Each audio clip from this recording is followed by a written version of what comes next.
जैसे आप बोल सकते थे, जिस तरीके से आप बात कर सकते थे, वो चीजें आप नहीं कर पाए। तो आइए जानते हैं प्रोस्पेक्टिंग क्या है और किस तरीके से हम बहुत ही फ्रूटफुल प्रोस्पेक्टिंग कर सकते हैं।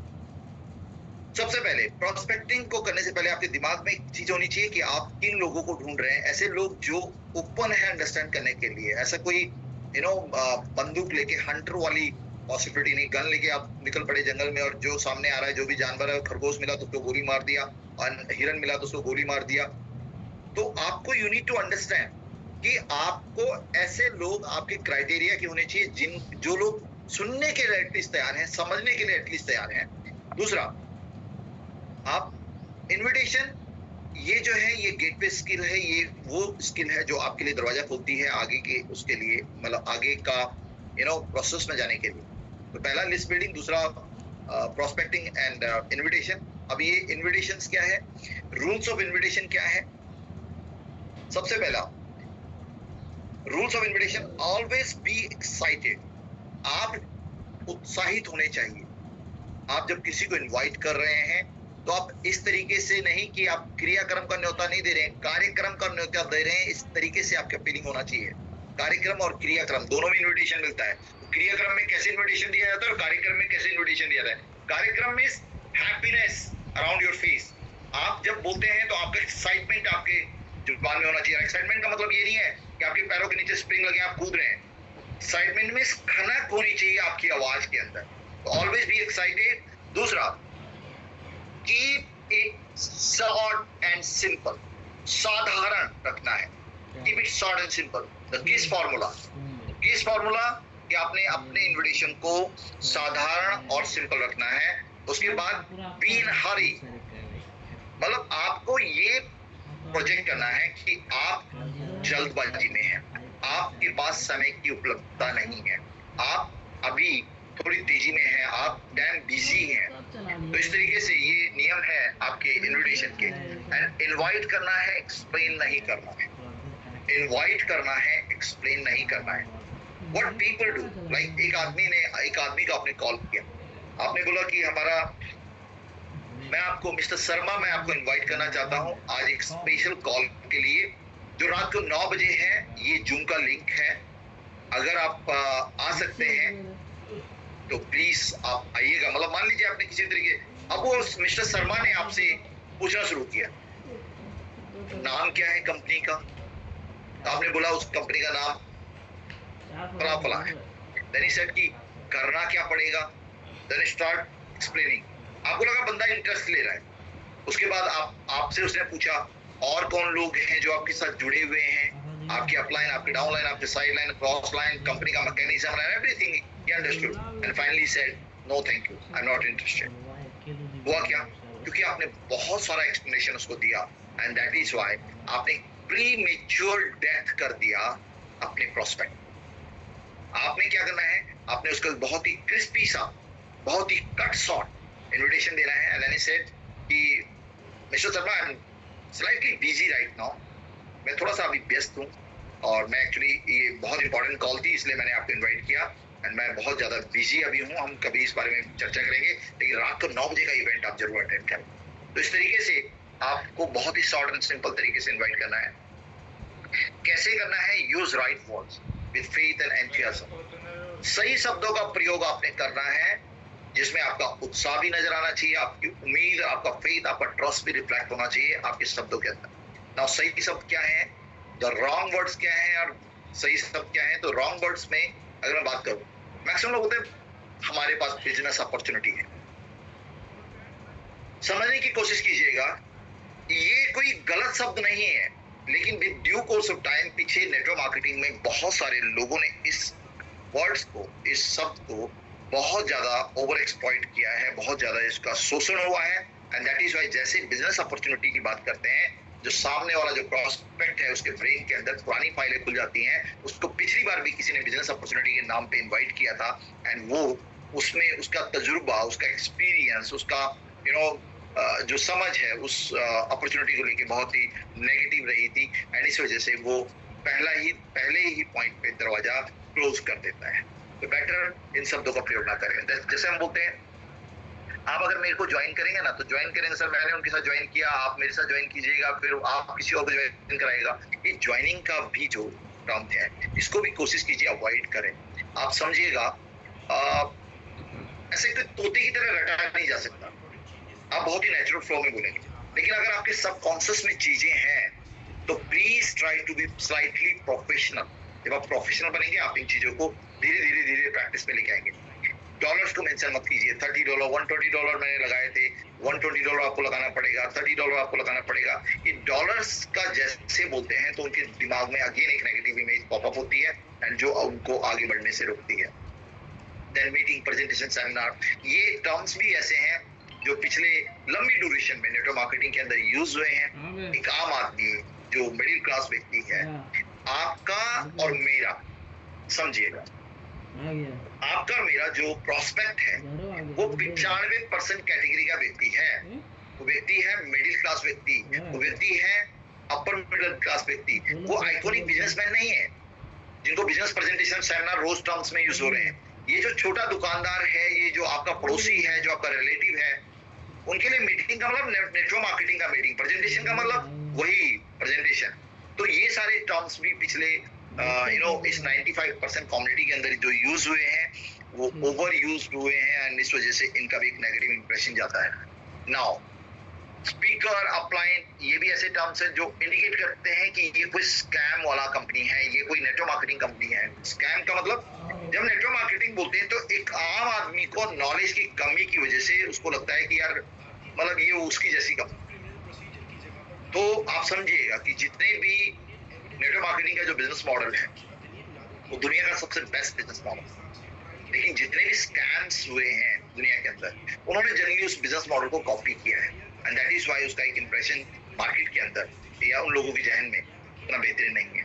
तो अब बात आती है कि सही शब्द कैसे प्रयोग करें, कौन से शब्द हैं जो सही हो सकते हैं।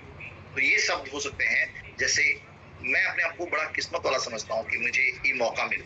आप ये बोल सकते हैं कि मेरे एक मेंटर है, मेरा एक बिजनेस पार्टनर है। बिजनेस पार्टनर एक आम दुकानदार, छोटा बिजनेसमैन, वो समझता है पार्टनरशिप क्या होती है, वो मेंटरशिप को समझता है, आज की डेट में कंसल्टेंसी को समझता है। मैंने पार्टनरशिप की है, ऐसा आप बोल सकते हैं, बात वही है, लेकिन अगर आप बोलेंगे तो it sound more professional, more appealing. तो इससे आपका जो इन्विटेशन है उस सेकंड स्टेज पे आने के चांसेस होते हैं। इट मे बी और मे बी, इट मे और may not be for you. जब आप उसको बोलते हैं कि हो सकता है ये आपके लिए हो या ना, I don't know, I am not sure, मुझे नहीं मालूम है कि आपके लिए काम करेगा या नहीं करेगा, या ये आपकी मतलब की चीज है कि नहीं है। तो आप रिलीज कर देते हैं उसके दिमाग से स्ट्रेस को। तो ये नहीं लगता कि अगर मैं चला गया तो ये मेरे पीछे पड़ जाएगा। अब तो बोलते हैं आइए एक बार देखिए, हो सकता है आपकी मतलब की चीज हो सकता है ना भी हो। तो इससे क्या होता है, वो बहुत ही रिलैक्स होता है। आप ये बोल सकते हैं एक प्राइवेट बिजनेस रिसेप्शन है, यानी एक ऐसा वो है जहाँ पर एक प्राइवेटली हम लोग मिल रहे हैं और वहाँ पे एक बिजनेस के बारे में बात करेंगे। आप विजुअल इंफॉर्मेशन की बात कीजिए। मैक्सिमम लोग बोलेंगे I am damn busy sir, मैं बहुत व्यस्त चल रहा हूँ आज की डेट में, तो आप मुझे फोन पे बता दीजिए। आप तो बोलिए कि अगर फोन पे बताने की चीज होती तो मैं डेफिनेटली आपको बताता, बट ये एक विजुअल इंफॉर्मेशन यानी वीडियोस की फॉर्म में है, पिक्चर्स की फॉर्म में है, मैं उसको एक्सप्लेन नहीं कर पाऊंगा। Trust me, you just come, आप आइए। आपने क्या बोला, मेरा विश्वास कीजिए, आप आइए। एक विजुअल इंफॉर्मेशन है और ये हो सकता है आपके लिए हो या हो सकता है आपके लिए ना हो, ये आप डिसाइड कीजिएगा। तो इस तरीके से आप उसको एंड देन आप न्यू टेक्नोलॉजी को मेंशन कर सकते हैं, ऐसी टेक्नोलॉजी जो अभी तक किसी को नहीं पता, हमारे किसी रिश्तेदार को नहीं पता, आपके भी किसी रिश्तेदार को नहीं पता, and you can like do the wonder, आप बहुत बड़ा कुछ कर सकते हैं। तो इस टाइप के शब्दों को आप प्रयोग करेंगे तो पॉसिबिलिटीज हैं। आप जो पहला स्टेज है, जो पहला फिल्टर है वो पार होता है, मास्टर द इन्विटेशन का। नाउ अपॉर्चुनिटीज को आपने कैसे शेयर करना है, आप एक प्री डिस्क्रिप्टिव एक स्क्रिप्ट तैयार कर लीजिए एंड उस स्क्रिप्ट को आप प्रैक्टिस कीजिए। यकीन मानिएगा, जो आप मूवी देखते हैं और उस मूवी के अंदर आप डायलॉग सुनते हैं कि डॉन का इंतजार तो 7 मुल्कों की पुलिस भी कर रही है, ऐसा कुछ डायलॉग है। मान लीजिए कोई भी गाना, कितने आदमी तेरे सांबा से, कोई भी पुराना डायलॉग, आपको लगता है यार कितना परफेक्ट, कितना इम्पैक्टफुल उस बंदे ने बोला, लेकिन आपको पता है उसके उसके पीछे 7 बार 8 बार कई बार 10 बार रीटेक होते हैं उन डायलॉग्स के लिए, जो आपको बड़े इमोशनल डायलॉग होते हैं, and that is called professionalism. That is called कि बंदा कितना बेहतरीन एक्टर है, कितना प्रोफेशनल एक्टर है। सेम तरीके से आपके पास एक स्क्रिप्ट होनी चाहिए कि आपने क्या बोलना है अपने प्रोस्पेक्ट। आप इस तरीके से, अब ये हिंदी, इंग्लिश, पंजाबी, मराठी, व्हाटएवर जो भी आपकी लैंग्वेज, उसको अपने हिसाब से बना सकते हैं। I got lucky, I found a mentor who is training me to get advantage of $1 trillion industry. It mentors only selected people and have few slot left. मैं बहुत अपने आप को लकी समझता हूँ यार। मेरे को एक ट्रेनर, एक मेंटोर मिले हैं, वो एक $1 trillion इंडस्ट्री के लिए मुझे तैयार कर रहे हैं, एंड वो कुछ खास लोगों को ही ट्रेन करते हैं, कुछ स्लॉट उनके पास बचे हुए हैं। I don't know whether it is for you और नॉट। मुझे नहीं पता कि ये तुम्हारे लिए है कि नहीं है, but will you be open to have a look at side project that can help you make some extra money without disturbing your current studies? कोई स्टूडेंट है तो आप उसको बोल सकते हैं कि आप इतना ओपन है कि आप इस प्रोजेक्ट पे एक निगाह डाल सकते हैं। हो सकता है आपके मतलब की है कि नहीं है, लेकिन आप अपनी स्टडीज को बिना डिस्टर्ब किए हुए आप अच्छा खासा पैसा बना सकते हैं। इसी टाइप से आप दूसरा एक स्क्रिप्ट है, मुझे नहीं पता कि आपके लिए है कि नहीं है, बट आप जो है इस प्रोजेक्ट को अगर देखेंगे तो इसमें ह्यूज पोटेंशियल है। बिना किसी डिस्टर्ब कर आपके प्रोफेशंस को आप डिस्टर्ब किए बगैर यहाँ पे आ सकते हैं। तो मैं क्या आपसे चाह रहा हूँ कि आप ये स्क्रीनशॉट ले लीजिए, and you can convert, you can translate आपका पर्सनल, आपका जो रीजनल लैंग्वेज है, जो लैंग्वेज को आप यूज करते हैं, उसमें आप इसको तब्दील कर लीजिए और इसको प्रैक्टिस कीजिए दोस्तों। इन्वेस्टमेंट के हिसाब से अगर आप बोलते हैं I got lucky that I got a marketing right of $1 million technical tech company working in 160 countries that help people to grow in growing their wealth. Will you even be open to have a look at the project which is 100% legal, offers huge return without undue risk? ऐसा भी बोल सकते हैं, कोई बड़ा professional आप बोलते हैं यार 160 कंट्री का, 160 कंट्री के अंदर एक टेक कंपनी चल रही है और वो जो कंपनी है उसके मुझे राइट्स मिले मार्केटिंग के, तुम सुनना चाहोगे? ये 100% लीगल है और बहुत बड़ा पोटेंशियल इसके अंदर। नाउ ये कोई स्पेसिफिक नहीं है, बट मैं आपसे क्या बोलना चाह रहा हूं कि आप एक स्क्रिप्ट तैयार कीजिए, उसको प्रैक्टिस कीजिए, then practise it over and over again, and finally अगर आपके पास स्क्रिप्टेड चीज है तो वो बहुत ही इम्पैक्टफुल हो सकती है। जैसे कोई मूवी का डायलॉग है, वो उतना इमोशनल हो सकता है जो जिस तरीके की मूवी का डायलॉग है, एंड उसके अंदर उतनी बड़ी पॉसिबिलिटी हो सकती है कि आपके लोग, आपके प्रोस्पेक्ट उससे इंप्रेस हो। Now so the plan, list building first skill थी आपका, दूसरा है प्रोस्पेक्टिंग एंड इन्विटेशन, एंड अगला जो है that is show the plan. It is show the plan, not sell the plan. आप प्लान को सेल नहीं करते, सो द प्लान होता है। आपका जो कोर ऑब्जेक्टिव है, आपका जो कन्विक्शन है, वो ये होना चाहिए कि मेरा ऑब्जेक्टिव इस आदमी तक अपनी इस इंफॉर्मेशन को राइट तरीके से पहुंचाना है, एंड खुदा भगवान वाहिगुरु इसको मेहर करे, इसको वो विश्रम दे कि ये अपना डिसीजन ले पाए इतनी बेहतरीन अपॉर्चुनिटी के लिए। तो आप मैक्सिमम अगर सो द प्लान करेंगे तो वो आपको डेफिनेटली एक बड़ी एवरेज पे रिजल्ट प्रोड्यूस करके देगा। यानी अगर आप 100 प्लान देते हैं तो कोई पॉसिबिलिटी ऐसी नहीं है कि आपको 10 लोग आपके साथ ज्वाइन नहीं करेंगे। लेकिन हम लोग क्या करते हैं, 2 प्लान देते हैं और फिर बैठ जाते हैं ये लोग कब जुड़ेंगे, एंड देन वो लोग अगर नहीं जुड़े तो फिर हम बोलते हैं इट्स नॉट वर्किंग, ये काम नहीं कर रहा है। तो समझिएगा कि आपने क्या करना है, आपने प्लान को दिखाना है और आपका एक ही ध्येय होना चाहिए, मुझे इस इंफॉर्मेशन को राइट तरीके से अपने पूरे कन्विक्शन के साथ इसको पहुंचाना है इस सामने वाले प्रोस्पेक्ट के पास। उसके बाद using a tool is always better. आप जिन टूल्स को यूज करते हैं वो डुप्लीकेबल होते हैं, वो टूल्स ऐसे होते हैं जिनको कोई भी आसानी से प्रयोग कर सकता है। तो प्रेजेंटेशन फाइल आपके पास होनी चाहिए। मोस्ट ऑफ द लोग क्या करते हैं, एक पेपर लिया, उनकी राइटिंग बहुत अच्छी है, उन्होंने लिखा, लेकिन सामने वाले की राइटिंग बहुत अच्छी नहीं है, तो वो उसके लिए वो बैकफुट पे आ जाएगा। वो बोलेगा कि मेरी राइटिंग तो इतनी अच्छी नहीं है, तो मैं कैसे लोगों के सामने अपने आप को प्रेजेंट कर पाऊं। आपने अपना क्लासिक सा मैकबुक खोला एंड आपने प्रेजेंटेशन दिया, अब उसके दिमाग में एक मैसेज गया कि मेरे पास तो मैकबुक नहीं है, तो क्या इसके लिए लैपटॉप खरीदना पड़ेगा? तो बहुत ही सिंपल है, आप एक बेहतरीन फाइल जो हमारा पीडीएफ है उसको आप एक फाइल में कन्वर्ट कर लीजिए, स्पाइरल वाली, एंड आप उसको लेके जाइए। आप जब उस प्रेजेंटेशन को दिखाते हैं तो आप आपके सामने पिक्चर होती है और उस पिक्चर के अराउंड ही आप कुछ बोलते हैं। जनरली लोग क्या करते हैं, मैंने पेपर प्लान दिया, मैंने डिफरेंट बताया, दूसरे व्यक्ति ने बोर्ड पे प्लान दिया, उसने को डिफरेंट बताया। शाम को जब वो व्यक्ति जूम कॉल में आता है तो उसको कुछ और ही सुनने को मिलता है, बिकॉज हर आदमी का थॉट प्रोसेस, हर आदमी बात करने की शैली डिफरेंट होती है। नाउ अगर आपके पास वो प्रेजेंटेशन की फाइल है तो मोर और लेस उस फाइल के उस पर्टिकुलर पेज के अराउंड, उसके आजू बाजू में ही लोग बोलेंगे, एंड इसलिए एक डुप्लीकेबल सिस्टम पैदा होता है। एंड वो डुप्लीकेशन सिस्टम, तो जो डुप्लीकेशन होता है सिस्टम के अंदर, वही बड़ा रिजल्ट प्रोड्यूस करता है। आपके सामने बैठे हुए प्रोस्पेक्ट को ये मैसेज जाना चाहिए कि बहुत आसान है, बहुत ही सिंपल है। ये तो सिंपल है भाई, आपने एक फाइल खरीदना है and we start talking about page wise page आपने बताना शुरू किया। Now keep the plan length maximum 18 minutes. अगर आप 1-on-1 प्लान दे रहे हैं तो आप शुरू की क्या भूमिका बांध रहे हैं उसको छोड़ दीजिए, लास्ट में आपने क्या बोलना वो छोड़ दीजिए, लेकिन आपकी जो प्लान की जो स्ट्रेच होना चाहिए from company, from discover your next level to final closing, जो स्लाइड होनी चाहिए वो 18 से 20 मिनट का आपका होना चाहिए, सो दैट उसके पास एक्टिव मोड में वो सारी चीजें आप दे पाए जो वो डिजर्व करता है लेना। उसके बाद आप कितना भी डिस्कशन कीजिए, उसके बाद आप टेस्टिमोनीज उसको दीजिए, उसके बाद आपने उसको कुछ रेफरेंसेस बताए, वो सेकेंडरी चीज है।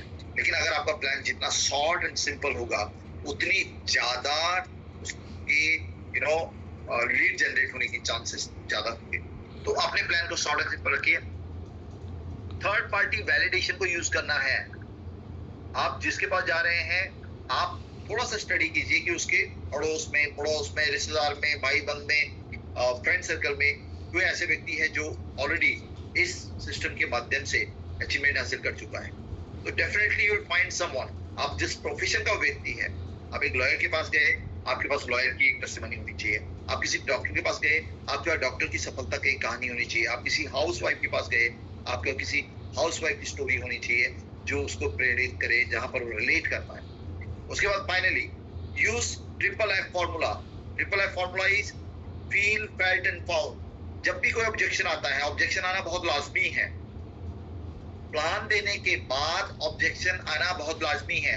ऑब्जेक्शन ये हो सकता है कि मेरे पास समय नहीं है, ऑब्जेक्शन ये हो सकता है मेरे पास टाइम नहीं है, ऑब्जेक्शन ये हो सकता है मेरे पास पैसा नहीं है, ऑब्जेक्शन ये हो सकता है कि मेरा सर्कल बहुत कम है, ऑब्जेक्शन ये हो सकता है कि मेरे को इंग्लिश नहीं आती है, ऑब्जेक्शन ये हो सकता है कि इसमें तो भैया बहुत ज्यादा पैसा चाहिए लगाने के लिए।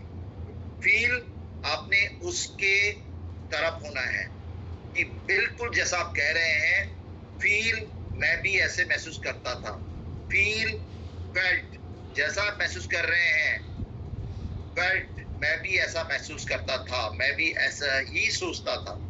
फील, फेल्ट जैसे आप महसूस कर रहे हैं, फील जैसे आप फील कर रहे हैं, आप बोल रहे पैसा चाहिए इसमें, मैं भी आप जैसा महसूस करते हैं, जैसे आप whatever you are feeling, felt मैं भी ऐसा ही सोचता था। फाउंड देन मुझे पता चला कि ऐसा कुछ नहीं है। इस प्रोग्राम के अंदर आप बहुत छोटे अमाउंट के साथ भी स्टार्ट कर सकते हैं। तो इस तरीके से आप देखेंगे तो आप किसी भी उसके बारे में बात कर सकते हैं। बोले मेरे पास समय नहीं है, जैसा आप सोच रहे हैं एग्जैक्टली मैं भी सोचता था। देन आई फाउंड कि इसको पार्ट टाइम भी किया जा सकता है, ये कंपनी लीगल नहीं है। फिर आप बोले जैसा आप सोचते हैं एग्जैक्टली मैं ऐसा सोचता था। देन आई फाउंड मुझे मिले फलाने मेरे अपलाइन, मेरे मेंटर, उन्होंने मुझे दिखाया कि यहाँ पर कितनी वैलिडेशंस हैं, कि कंपनी किस तरीके से लीगल है। तो इस तरीके से आप हर ऑब्जेक्शन को हैंडल कर सकते हैं। उसको सीधा कॉन्ट्रोडिक्ट नहीं करना है, सीधा वार नहीं करना है, पहले उसकी फीलिंग को समझना है, देन बताना है कि मैं भी ऐसे महसूस करता था, एंड देन आपको उस महसूस होने पर आपको उसका सोल्यूशन कैसे आया। आप जब नेगेटिव होते मैं इस इंडस्ट्री को लेकर बहुत नेगेटिव, तो ये उसका ऑब्जेक्शन है, मुझे काम करना नहीं भैया, मैं बहुत नेगेटिव हूँ। फील जैसे आप सोचते हैं, फेल्ट मैं भी नेगेटिव था, फाउंड देन मेरे को एक मैंने इसको गो थ्रू किया, I understood this whole concept, मैंने इसको समझा, एंड देन मैंने पाया कि ये कॉन्सेप्ट वैसा नहीं है जैसे बाकी कॉन्सेप्ट अभी तक रहे हैं। इसमें बहुत सारी यूएसपीज हैं, बहुत सारी यूनिक पॉइंट्स हैं। Okay, now follow through, the final skill जो आपको आनी चाहिए, that is follow through. Follow through क्या है कि आपने जिन लोगों को प्लान दे दिया, नाउ इंस्टेंट सभी लोग नहीं ज्वाइन करते, और ये बहुत ही रेयर होता है कि कोई व्यक्ति आपके साथ तुरंत ज्वाइन करेगा। तो मैक्सिमम लोग क्या करते हैं, और इस बात को समझिएगा, यहाँ पर इस मीटिंग को अटेंड करने का मतलब ये है कि आप आज की डेट में आपका एक नजरिया बदलना चाहिए इस बिजनेस को लेकर।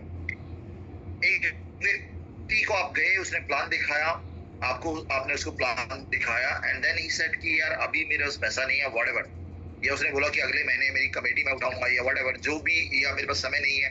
अब उसने कुछ और समय लिया, या उसने बोला मुझे थोड़ा टाइम दीजिए।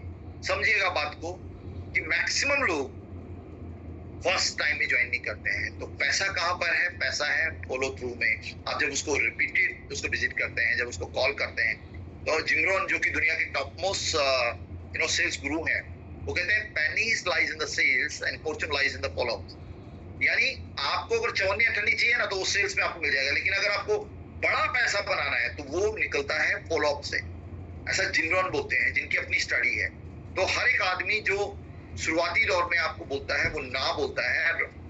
हर 7 ना के नीचे लेयर्स पे ना ना ना ना ना 8वां जो लेयर होता है वो यस का होता है, वो नो के बाद यस का होता है। लेकिन मैक्सिमम लोग 3 और 4 बार फॉलो अप करने के बाद हथियार डाल देते हैं। मैक्सिमम लोग ऐसे हैं, एक बड़ा परसेंटेज ऐसा है जो दूसरी बार कॉल भी नहीं करता, बोलेगा उसको समझ होगी तो अपने आप ही कॉल करेगा। आप समझिएगा, आप पहली बार, दूसरी बार, तीसरी बार आपका सीरियसनेस चेक होता है कि आप इस बिजनेस को लेके कितने सीरियस हैं।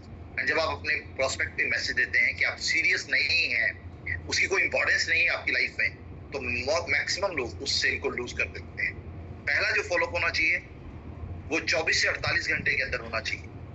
आपने किसी को प्लान दिया, 48 आवर्स से पहले आपको उसको दोबारा कॉल करना है, एंड आपको इस पूरे प्लान को उसको रिव्यू करके देना है, मतलब उसके बारे में जानकारी लेनी।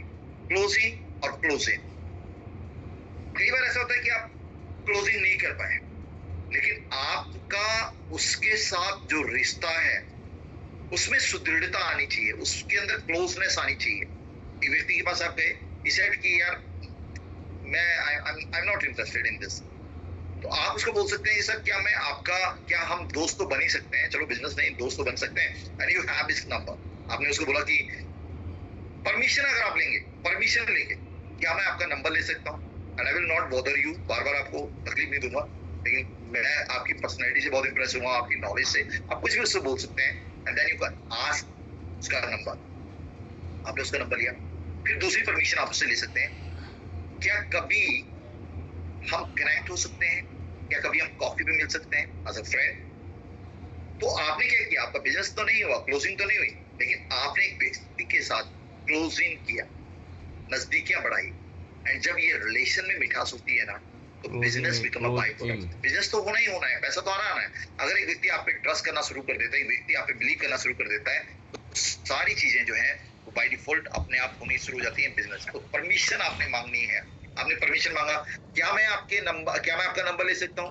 तो हार्डली कोई व्यक्ति होगा जो बोलेगा नहीं भाई साहब मैं नंबर किसी को देता नहीं। खेल रहा है। आपने उसका नंबर लिया, फिर आपको सर मैं क्या, एक्चुअली मेरे पास एक लिस्ट है, और क्या मैं